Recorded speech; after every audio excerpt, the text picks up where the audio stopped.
नवंबर का महीना था। ठंडी जोरों पर थी, साथ ही साथ तेज बारिश भी हो रही थी।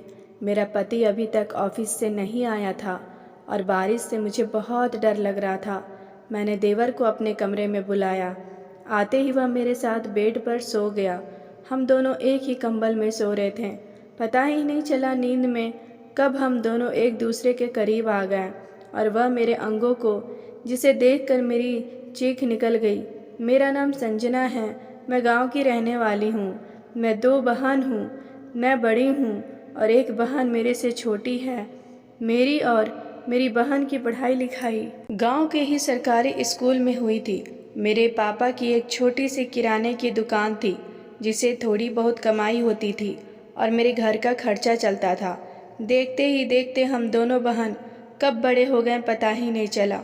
हम दोनों बहनें 10वीं तक ही पढ़ाई कर पाए थे, क्योंकि मेरे गांव में सिर्फ 10वीं तक का ही स्कूल था। 11वीं करने के लिए हमें शहर जाना पड़ता और शहर मेरे गांव से ज़्यादा दूर था।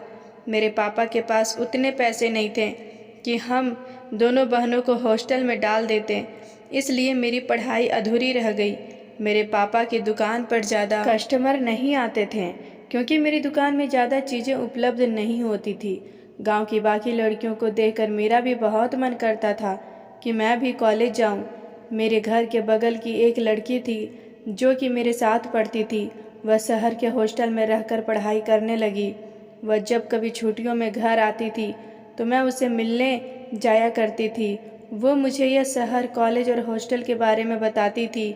यह शहर बहुत अच्छा होता है, वहाँ के लोग बहुत अमीर होते हैं। उसकी बात सुनकर मेरा भी बहुत मन करता था मैं शहर जाकर वहाँ के लोगों को एक बार देखूं।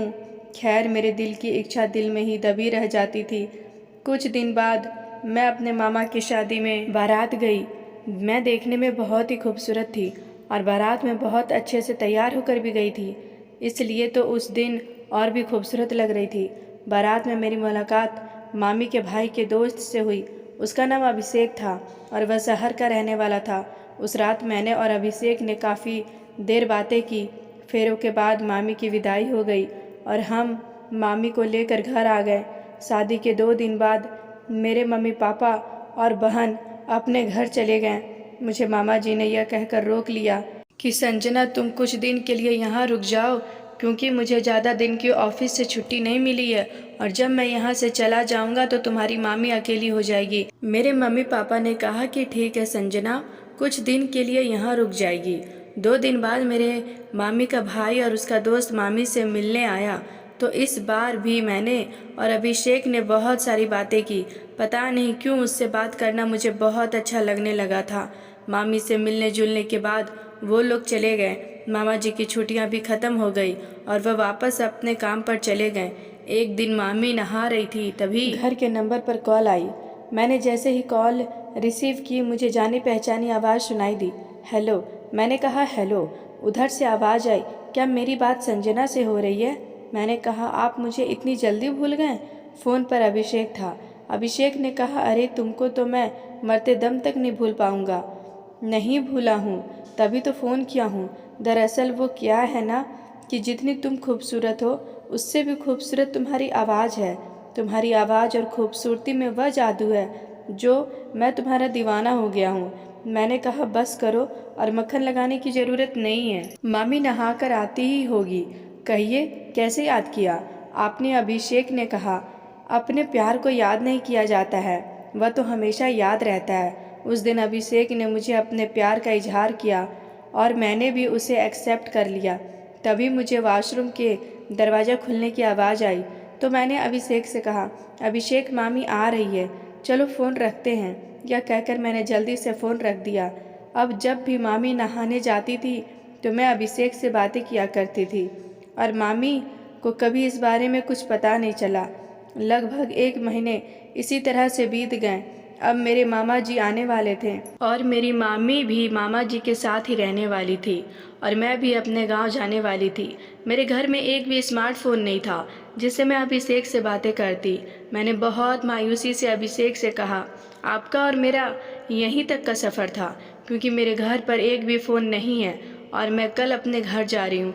अभिषेक बहुत ठहाका लगाते हुए कहा, ओके बाय। मुझे अभिषेक से इस बात की उम्मीद नहीं थी। मैं अंदर ही अंदर बहुत रोई थी और मैं अपने घर आ गई। यहाँ आकर भी मुझे बिल्कुल अच्छा नहीं लग रहा था, क्योंकि अभिषेक से बातें करने की मेरी आदत सी हो गई थी और मैं उससे प्यार करने लगी थी। खैर, मैं उसके याद के सहारे जी रही थी। एक दिन मेरे पापा ने मुझसे कहा, संजना बेटा, आज शाम को अच्छे से तैयार हो जाना, तुझे लड़के वाले देखने आएंगे। मेरा मन तो एक बार हुआ कि मैं पापा से इस रिश्ते के लिए मना कर दूं कि मैं अभिषेक को पसंद करती हूं, लेकिन फिर मेरे दिमाग में अभिषेक की ठहाका के गूंजने लगी। इसलिए मैंने पापा से कहा, ठीक है पापा, शाम को जब लड़के वाले आए तो मम्मी ने चाय देने के लिए मुझे बुलाया। मैं चाय की ट्रे लेकर जब उसके सामने गई तो मेरी नज़र अभिषेक पर पड़ी। मैं तो हैरत रह गई। मेरे दिमाग में ख्याल आया कि अभिषेक ने मेरे साथ बहुत बड़ा मजाक किया था और मैं बहुत खुश हो गई। चाय नाश्ता के बाद मैंने और अभिषेक ने एक दूसरे को अंगूठी पहनाई और हमारी शादी की तारीख पक्की हो गई। 1 महीने बाद हमारी शादी होनी थी। शादी में जितने भी खर्च होते वह सब अभिषेक की तरफ से हो रहा था, क्योंकि मेरे पापा के पास इतने पैसे तो थे नहीं। अभिषेक शहर में नौकरी करता था और घर में सब लोग कहा करते थे, संजना की किस्मत कितनी अच्छी है। मैं भी अपनी किस्मत पर नाच करती थी। मेरे और अभिषेक की मोहब्बत के बारे में किसी को कानो कान खबर भी नहीं हुई। आज मेरी शादी थी और मेरी शादी का जो लहंगा था वह अभिषेक की तरफ से ही था। अभिषेक ने मेरे मेकअप के लिए पार्लर वाली को मेरे घर पर ही भेजा था। मैं लहंगा पहनकर और मेकअप करवा कर आसमान से उतरी हुई कोई अप्सरा लग रही थी। थोड़ी ही देर में बारात आ गई। मेरी बहन भागते हुए दरवाजे पर गई और अभिषेक को देखकर मेरे पास आई और कहने लगी, दीदी जीजू तो राजकुमार लग रहे हैं। मैं उसकी बात सुनकर मुस्कुरा दी। फेरों के बाद हमारी विदाई हो गई और मैं ससुराल आ गई। अभिषेक बहुत ही अच्छे पति साबित हुए थे। वह मेरा बहुत ख्याल रखते थे। मैं कम पढ़ी लिखी थी और गरीब घर की थी, लेकिन इस बात से उसको कोई लेना देना नहीं था।